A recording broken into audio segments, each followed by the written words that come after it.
Eh ben, bonjour à tous, bienvenue dans ce nouvel épisode des aventuriers et aventurières de la bio. Aujourd'hui, je suis avec Nicolas Crabeau, qui est cofondateur de la marque d'épicerie Atelier Sarrasin. Bonjour Nicolas.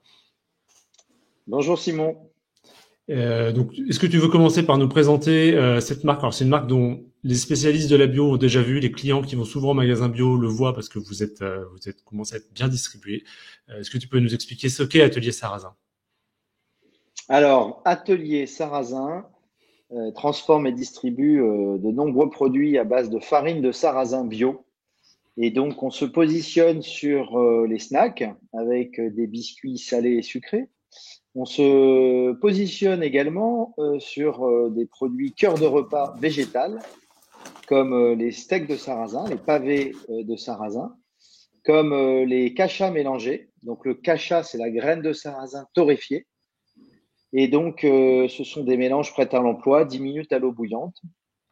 Donc 100% Et végétal, 100% végétal, on est vegan. donc à base d'un sarrasin français, bio et français, puisque on a relocalisé depuis 4-5 ans notre amont agricole, notre approvisionnement en bio, et donc toutes les graines sont cultivées en France désormais pour vous proposer des produits gourmands, sains et durables avec cette filière Sarrasin France.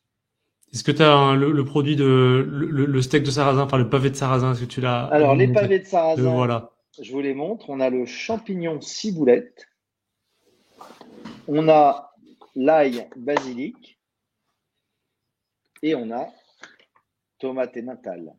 Et ça, Et c'est en ambiant ou c'est en frais? alors ça, c'est en ambiant. Ok. Et donc, on a une DLC de 4 mois sur ce produit. Et donc, issu de la filière Sarrasin France et à base d'un sarrasin fermenté. Voilà, c'est ce qu'on explique ici. Donc, on n'a pas d'additifs et pas de conservateurs, puisqu'on a procédé à la fermentation du sarrasin en cuve pendant 7 heures. Et ça nous donne des textures particulières qu'on trouve très fondantes, très douces. Et puis, ça nous permet d'avoir une DLC plus longue qui dure dans le temps, mais sans additifs, sans conservateurs. Donc, c'est un bienfait de la nature. Et on propose des produits le plus naturel possible, le plus végétal possible et le plus gourmand possible, évidemment, puisque Cool. toutes les recettes ont été travaillées avec notre ami expert chef culinaire Jean-François Mallet. D'accord. Et si on veut goûter, est-ce que vous avez une boutique? Est-ce que vous êtes dans certains réseaux déjà distribués? Si voilà, quelqu'un qui regarde. Alors nous, on est très présent dans les réseaux bio spécialisés et sur les plateformes bio également digitales spécialisées. Donc on a près de 600 ou 700 points de vente aujourd'hui. Donc c'est jamais assez. On aimerait être présent partout. S'il y a 3300 points de vente bio en France, voilà, on en a 600, 700, mais force est de constater qu'on progresse très vite en ce moment et qu'on Ok. rentre dans des réseaux, que vous connaissez tous.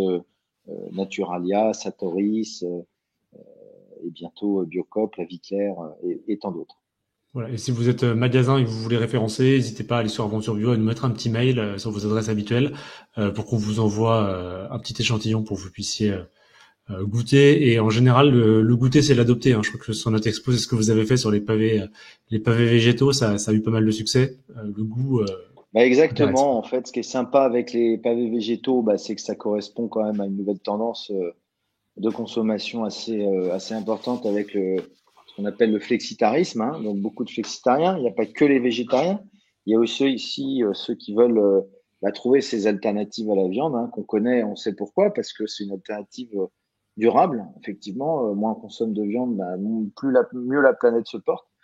Et donc, ce qui est intéressant dans nos produits, c'est qu'on a en fait un petit service de recettes au dos du pack, par exemple pour les pavés, où là, on propose de faire un burger végétal avec ce petit QR code qui renvoie sur notre site internet avec toutes les recettes à faire chez soi qui sont très simples et accessibles. Alors, le champignon ciboulette, on propose d'en faire une blanquette végétale. Et Donc ouais. voilà, on voit la photo, c'est très gourmand et c'est très surprenant parce qu'en fait, on passe de la blanquette de veau à la blanquette végétale et c'est assez intéressant au niveau du goût. et de la dégustation. Et encore plus bluffant, parce que moi, je le fais à mes enfants régulièrement et ça marche. Euh, c'est les spaghettis bolognaises végétales, véganes. Et donc, ça marche très fort parce que un steak et puis toute la famille se régale autour d'une recette hyper simple, hein. Ah, c'est super. Top. Et bah, merci pour le pitch. On va peut-être passer un peu à votre aventure. Bravo, t'as réussi à faire le pitch en 5 minutes. Voilà, tu fais partie des gens les plus concis, des créateurs d'entreprises les plus concis qu'on interviewe ici. Je crois que l'idée, c'est de parler de l'aventure d'Atelier Sarrazin parce que vous avez créé, enfin, cette marque, on la voit dans le réseau depuis quelques années. Vous êtes arrivé tout de suite avec des produits euh, assez avancés. Ça se voit aussi bien au niveau de la recette qu'au niveau le fait d'avoir une filière depuis le début, c'est quelque chose de compliqué. Qu'au niveau du packaging, on voit bien que c'est pro, ce que vous montrez par rapport aux recettes, par rapport au fait d'être, enfin, accompagné par un chef. Enfin, vous cochez beaucoup de cases des best practices d'innovation dans le réseau bio. Et du coup, moi, j'avais envie de savoir un peu comment vous étiez venu cette idée, d'où vous venez, enfin voilà, qu'est-ce qui vous a amené à faire ces bons choix. Et ouais, avoir un petit partage d'expérience parce qu'on a pas mal de marques qui nous regardent aussi. Et c'est toujours intéressant de s'inspirer des aventures qui fonctionnent bien. Donc voilà, d'où c'est venu ce projet Atelier Sarrazin, où vous étiez quand vous avez eu cette idée-là. Alors,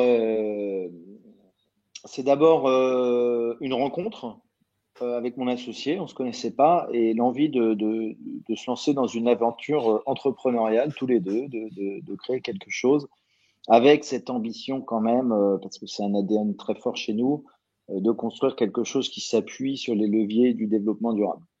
Voilà, donc c'est des choses qu'on avait dans nos expériences passées en termes de commerce, en termes de gestion, en termes d'entrepreneuriat. Et puis, on voulait ajouter cet édifice évidemment du sens et de la transition alimentaire à notre construction de parcours d'entrepreneur.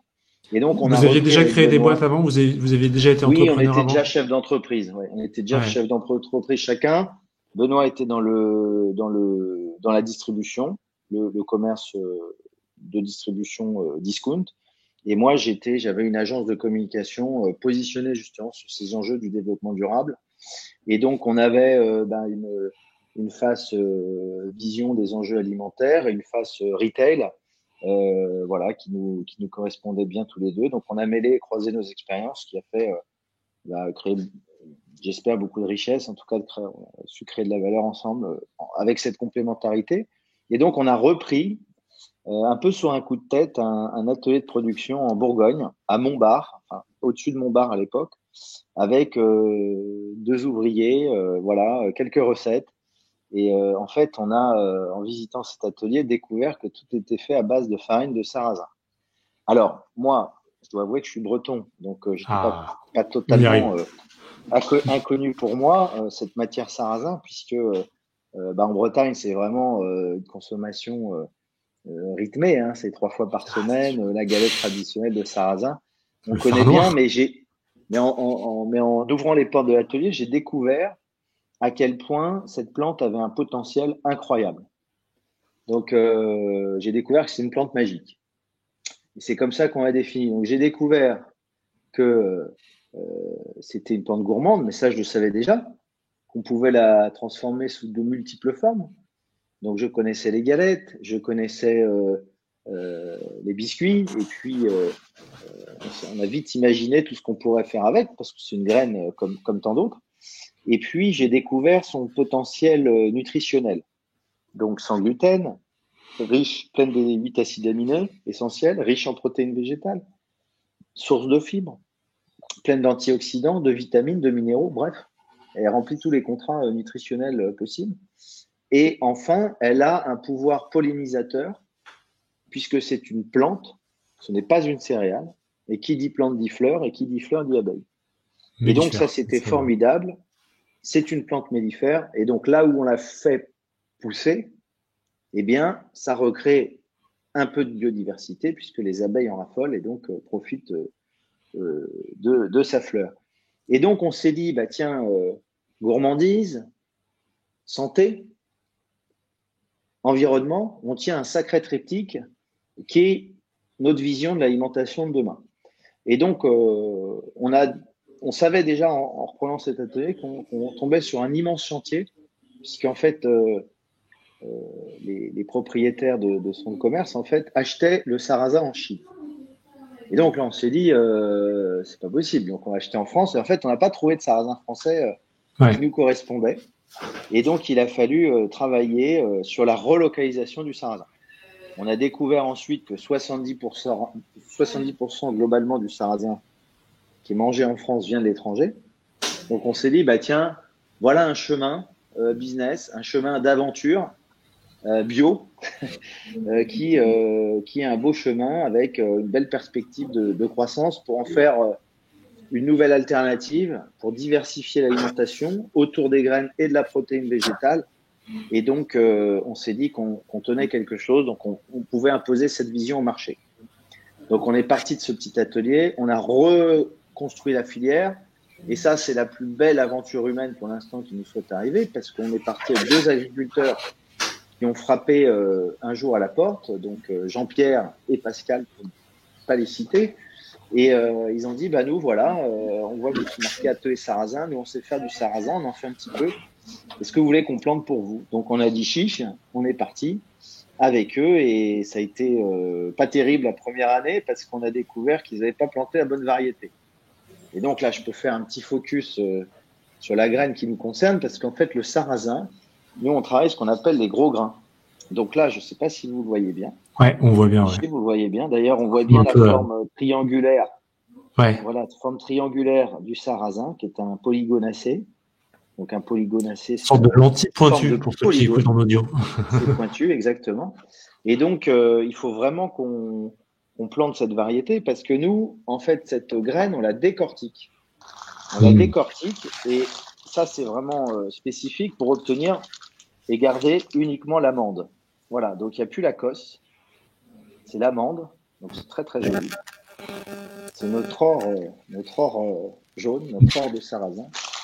Et cette graine, on la décortique parce que ça permet d'enlever un petit peu d'amertume en goût et donc de rendre le sarrasin un peu plus accessible. Et ça, c'est un vrai savoir-faire qui nous a permis au début de créer des biscuits, des recettes biscuits, parce que souvent dans les biscuits au sarrasin, bah, c'est le sarrasin qui prend le pas si on utilise une farine prête. Et donc nous, on avait une douceur de mélange, une douceur d'ingrédients qui fait que nos biscuits sont plutôt équilibrés, et ce qui vaut aussi pour le reste de la gamme.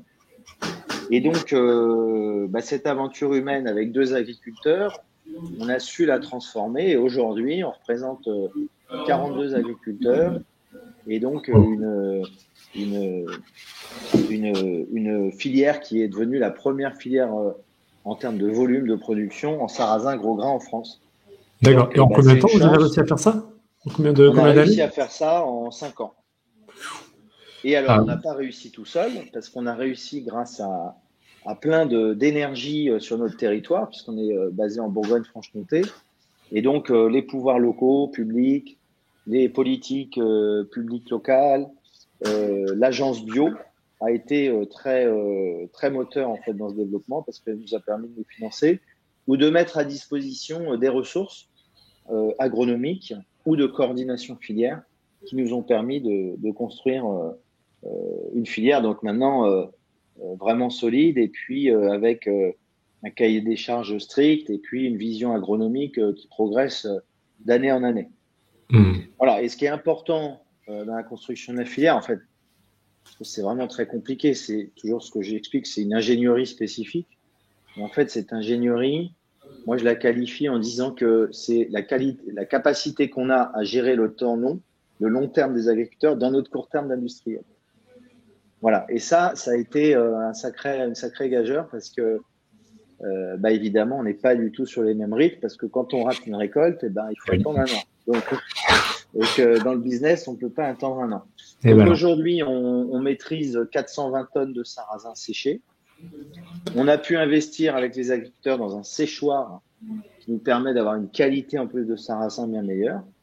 Et puis on aura un bâtiment qui pourra accueillir 1500 tonnes de sarrasin séché, qui sera ventilé, qui sera basé en Bourgogne et qui sera première pierre normalement posée en octobre.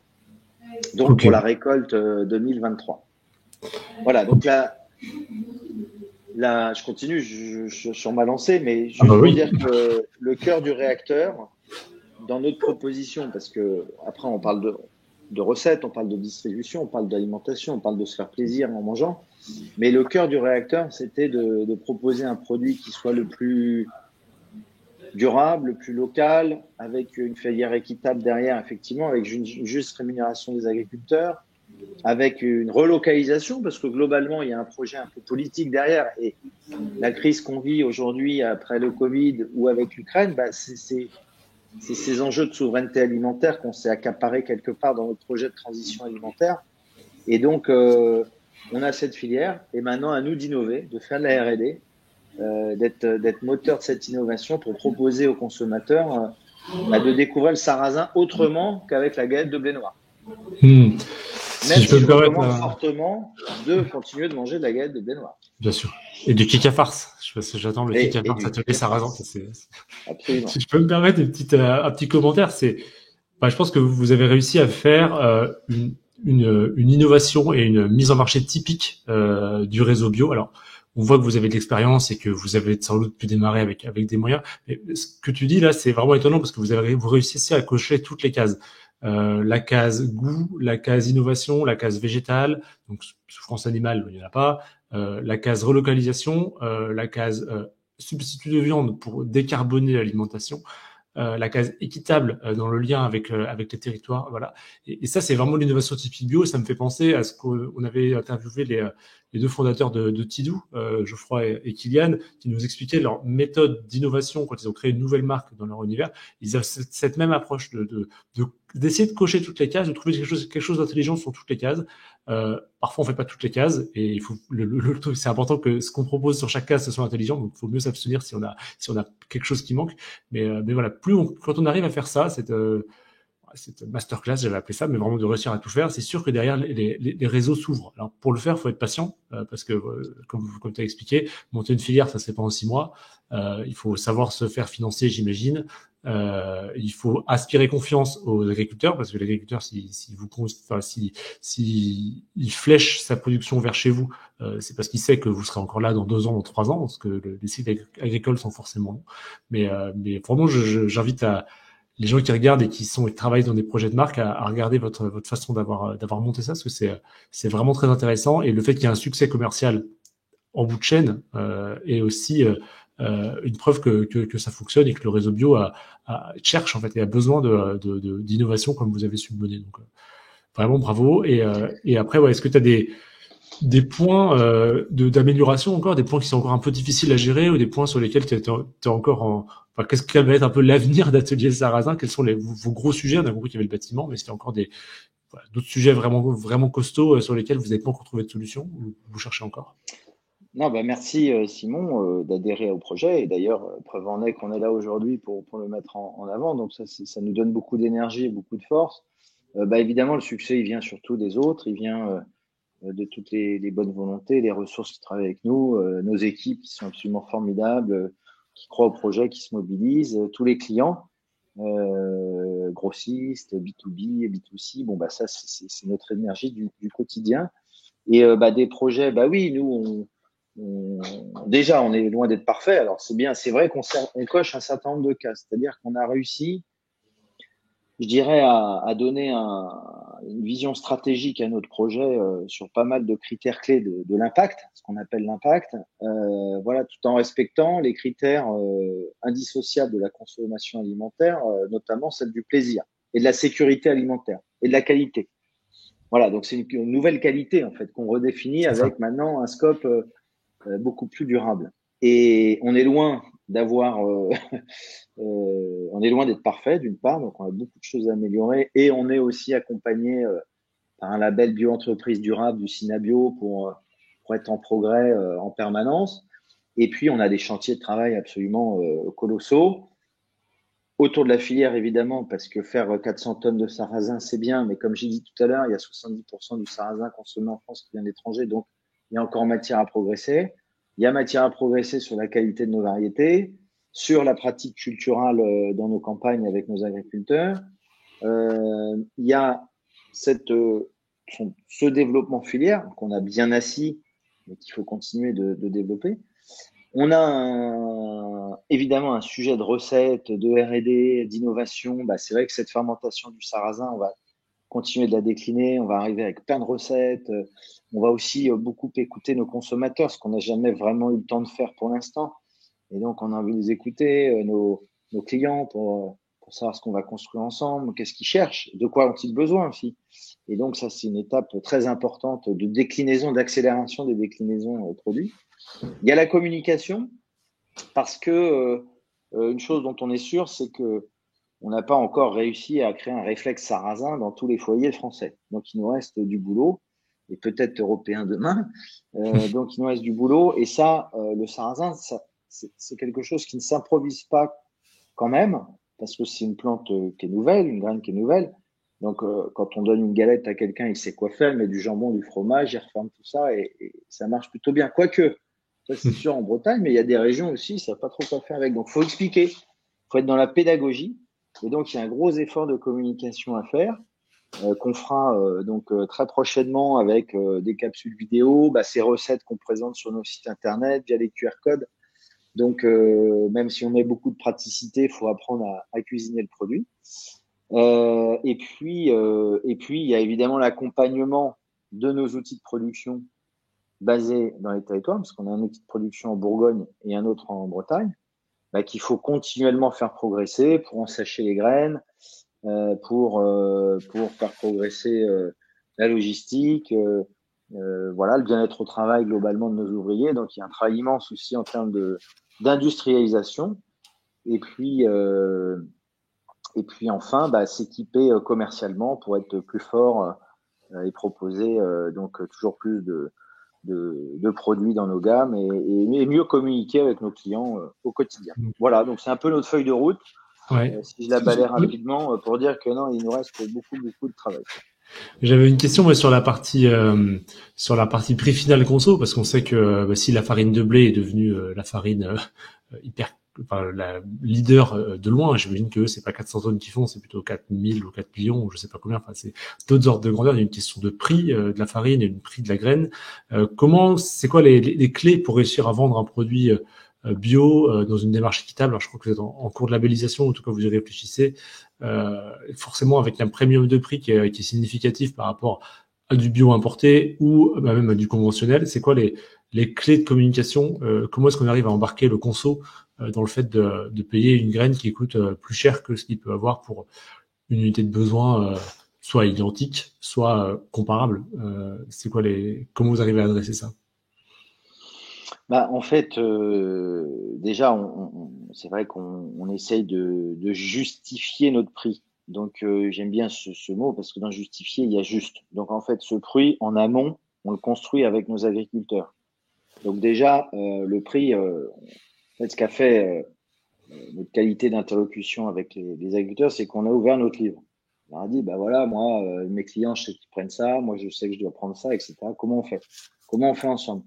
Et c'est pareil, on a en fixant ce prix juste, déjà, c'est plus facile à vendre parce qu'on est sûr de notre fait à tous les niveaux de la chaîne pour savoir comment se décompose le prix. Et encore, là, je parle de ça, on a beaucoup de travail à faire parce que ça doit devenir une priorité de mieux encore décomposer ce prix et peut-être même le travailler en transparence pour nos clients et nos consommateurs encore plus. Mais ce qui nous protège aujourd'hui, moi je pense que justement nos prix vont pas galoper vers le haut, que l'inflation elle va être maîtrisée. Alors autant que faire se peut, parce que on vit dans un monde interconnecté, hein, on n'est pas tout seul dans une petite bulle. Mais en tout cas, sur quelques critères clés, puisqu'on a fait le choix de l'amont agricole français, avec des contrats de filière de 3 à 5 ans, on sait que ça va être maîtrisé. Il n'y aura pas l'inflation des 50% du blé venu des pays de l'Est dont on parle en ce moment. En tout cas, Qui avait ça sera déjà pas aussi commencé avant en automatique plus. que ça, qui avait déjà commencé On avant. parlait On se c'est quoi, pose, le quintal à 250 kilos, ou non, la tonne 250 kilos, je me rappelle plus. À oui, même 250 plus euros que la ça. tonne, Hein. ou un truc comme ça, ça montait, là, Ouais. ça continue à monter. Ça continue à monter, avec un secteur bio en plus, qui est encore plus compliqué à maîtriser parce qu'il y a une forte demande, même si elle se tasse un petit peu cette année, et globalement la tendance elle est quand même largement à la hausse. Et on a aussi fait le choix de l'énergie renouvelable dans nos ateliers. Donc, par rapport à une autre énergie, on va peut-être aussi compenser ces inflations majeures qui vont avoir lieu. Et puis, on est effectivement sur de l'alternative végétale, donc pas de la viande, donc des solutions quand même accessibles, avec en plus une matière qui ne nécessite pas d'engrais, évidemment pas de pesticides puisqu'on est en bio, mais on ne surcharge pas le produit avec des Mm. artefacts nécessaires à la production ou à la plantation. Donc, on Ouais. essaye de juguler ces prix, de proposer un prix le plus accessible possible avec des ingrédients naturels et des listes courtes aussi, hein. Ne pas acheter d'additifs et de conservateurs et utiliser un bon vieux ferment pas cher, ça aide aussi à contenir un prix accessible. Ouais. Et donc, sur les steaks, enfin les steaks, les pavés végétariens de Sarrasin, on est quand même très bien positionné.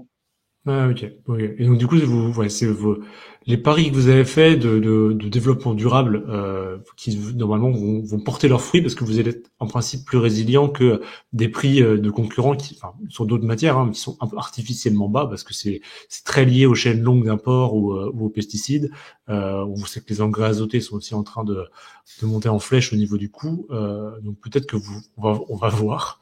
Est-ce que vos paris et vos choix ont été gagnants sur le long terme, quoi. C'est vachement intéressant. Exactement. J'aurais dû l'exprimer en synthèse comme ça. Exactement. Les leviers du développement durable créent notre résilience. Je reprends tes mots. J'aime beaucoup. Bah, écoute, merci. Voilà. Donc voilà, si en plus vous voulez, si vous voulez faire un acte concret dans votre alimentation par rapport à ce qu'on voit en Ukraine, je pense que là vous avez une pièce de puzzle de la potentielle réponse qui va peut-être émerger. C'est super intéressant. Euh, voilà. Au niveau des innovations, vous avez prévu des nouvelles choses pour l'année prochaine peut-être. Vous pouvez peut-être faire un peu de teasing ou c'est encore trop tôt. Alors, c'est un petit peu tôt. On a plein d'idées, on a plein de projets. Je dirais que là, le champ des possibles est encore ouvert. Comme on a commercialisé ce qu'on appelle notre gamme cœur de repas assez récemment, on commence à avoir du recul sur des rotations qui sont d'ailleurs très bonnes, très prometteuses. Donc, on est plein de confiance. Donc, je pense que dans un premier temps, ce sera des extensions de gamme pour proposer des nouveaux mélanges. Ces nouveaux mélanges, là, comme ça, le curry, voilà. On propose le cacha, donc sarrasin torréfié curry. Bon, on pourrait imaginer des nouvelles saveurs, des nouveaux mélanges. Et puis également sur les steaks. Voilà. Après, on a des surprises effectivement à proposer, mais pour l'instant, je les garde bien secrets. Secrète. C'est un point hyper intéressant aussi. Alors c'est plus, on va parler plus aux professionnels vraiment du réseau. Vous avez démarré avec une gamme de biscuits, plutôt en biscuits salés, biscuits sucrés, si je ne me trompe pas, qui est un secteur, veut dire un segment un peu difficile, un segment peut-être un peu saturé. Vous vous êtes positionné ensuite vers le cœur de repas, qui est un segment en fait un peu méconnu, mais avec des volumes plus importants en réseau bio notamment, plutôt en croissance. C'est un des derniers segments, un des rares segments qui surperforme. Et du coup, c'est un autre point. Hein, je pense on peut s'inspirer dans votre choix, c'est que au niveau stratégie commerciale, vous avez aussi su faire ce pivot et faire vous projeter vers un segment porteur. Ça a été difficile parce que j'imagine que c'est pas les mêmes recettes ou c'était déjà prévu depuis le début de passer de la Non, biscuiterie alors au, c'était au pavé. non, non, non. En fait, oui, c'était un point de départ. En fait, aventure bio, il y a le mot aventure et c'est vraiment ça. Un entrepreneuriat, c'est on sait où on part, on sait pas vraiment où on arrive. Mais on avait quand même posé quelques jalons. Et on savait qu'on démarrait avec le snack, avec les biscuits salés sucrés, avec un savoir-faire spécifique et une légitimité d'industriel, enfin même d'artisanat industriel, pour proposer des gammes, commencer à comprendre les réseaux bio, à comprendre leurs attentes, à les écouter et surtout à créer le premier débouché de la filière. Ah oui. Parce que nos deux agriculteurs, ils ont fait 2 tonnes. À l'époque, ça nous allait bien d'avoir que 2 tonnes pour notre part dans nos biscuits. Et Ouais. donc, ça a permis de créer notre légitimité, notre crédibilité, d'apprendre, de comprendre, et ensuite d'accélérer avec des tonnages de sarrasin plus importants. Donc, l'obligation de créer du débouché et d'aller effectivement vers des univers beaucoup plus porteurs en termes de rotation, en termes de vente mensuelle et puis en termes de potentiel business. Voilà, parce qu'on change totalement de catégorie.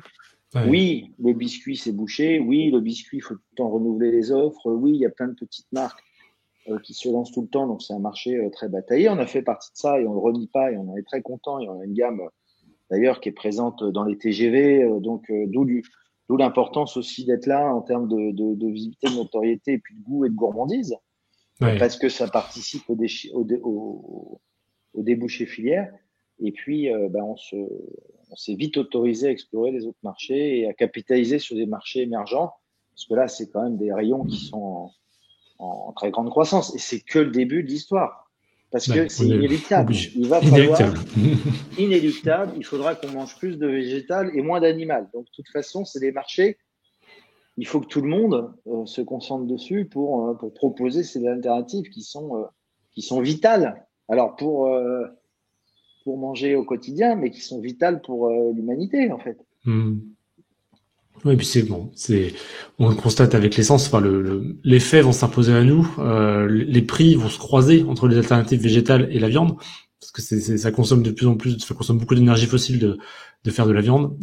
Donc forcément, quand les vont se renchérir, la viande va coûter de plus en plus cher. Et du coup, d'un point de vue entrepreneurial, les entreprises qui sont déjà positionnées pour réaliser des alternatives végétales de qualité et bien placées, elles vont être aux premières loges pour pouvoir bénéficier de cette inversion de marché. Et puis d'un point de vue, c'est aussi un besoin qu'il y en ait, parce que si on n'a pas, ça peut retarder la transition. Et, euh, et voilà, c'est tout le travail que vous faites maintenant, c'est un travail préparatoire au moment où on sera contraint de manger moins de viande pour ceux qui sont les plus récalcitrants à cette évolution, quoi. Tout à fait. Et puis les pouvoirs publics en ont conscience pour toutes les questions écologiques et que tu viens de citer, pour toutes les questions économiques. Et puis ils nous aident réglementairement, parce que la restauration collective doit se positionner sur des offres plus durables, plus bio, plus végétariennes. Donc effectivement, on est là, on se positionne pour répondre à ces demandes. Ok. Bon, et à suivre du coup. Donc c'était Nicolas Crabeau, Atelier Sarrazin. Vous pouvez les retrouver donc sur Aventure Bio si vous êtes professionnel et que vous voulez les jouer dans votre magasin. Vous pouvez les retrouver probablement chez d'autres grossistes aussi. Je me rappelle plus, mais voilà, on n'est pas les seuls. Si vous êtes consommateur sur les sites de vente en ligne, hein, je crois que vous êtes chez Greenwiz, et également en enseigne dans le magasin bio de votre zone. Tu as nous parlé de Naturalia et de Satori notamment. Voilà, donc n'hésitez pas à tester les produits. Je pense que c'est déjà une bonne chose à faire pour apprendre à les découvrir et pour commencer à tester les recettes. Donc, je suis assez motivé par les spaghettis à la bolognaise au sarrasin. Et j'ai hâte que vous fassiez un kika farce. Ça, c'est un kika farce végétal. Ça, je suis preneur. Si à un moment vous avez besoin de testeurs, C'est je noté, suis preneur. c'est noté, c'est noté. Top. Et merci Nicolas. Et, Merci euh, Simon, merci. et à bientôt. Longue vie à la bio. Merci. Ouais, c'est ça. Allez. À bientôt. Et, Merci euh, Simon, merci. et à bientôt. Voilà, Longue vie transition.